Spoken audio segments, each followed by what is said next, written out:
Now, many of you have heard me talk about this many times.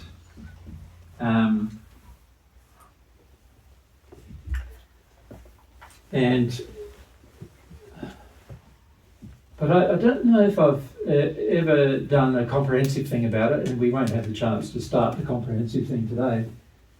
But I would like to talk more about the human, because it's on one hand, it's very important to understand how the universe works, which is what we've just discussed. Very important to understand truth. Remember with that discussion we had about truth? That's very important to understand how you determine truth and so forth. Very important to grasp. But it's also very important to grasp yourself, like understand yourself. And there's a number of ways you understand yourself. There's obviously, firstly, some kind of intellectual concept of what makes you. Needs to be sort of gathered, if you like. And that intellectual concept should also open up the world to your sensory you and your emotional you, your spirit body you, and your soul you, the things that are the real you. And so the discussion about the human is important because you're the one who's interfacing with this universe.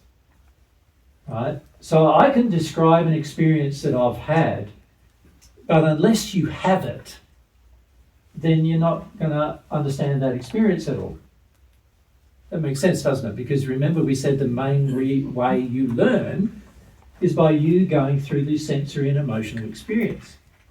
So what's happened a lot with what I've been doing in the past is like teaching divine truth in the past. And this will continue for a while yet until my own condition improves. But I've had to connect with your minds first to some degree, haven't I? Yeah. I've had to go, how can I interest you in this very, very fascinating subjects of what are God's truths? How can I interest you in them? And so that's required me, meeting you at the point where you are. And for the most people on earth, that is a very intellectually dominant, emotionally shut down, sensorily shut down state. That's the place where I've got to meet people where they are, right? In terms of appealing to the mind enough that it goes beyond your mind. So in other words, appealing to your mind enough that now you start to feel appealed to emotionally at some point. That needs to happen, right?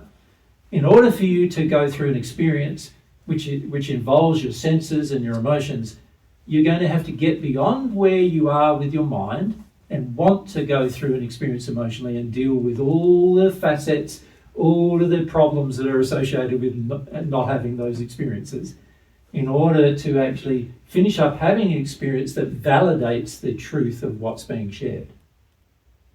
That is going to be the consequence for every person who ever hears God's truth. There has to be a point of contact, a point of interest that interests you enough for you to want to learn more.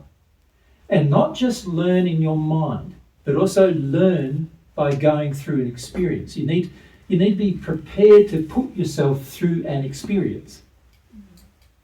Make sense? So for many of you, you haven't been prepared for that yet.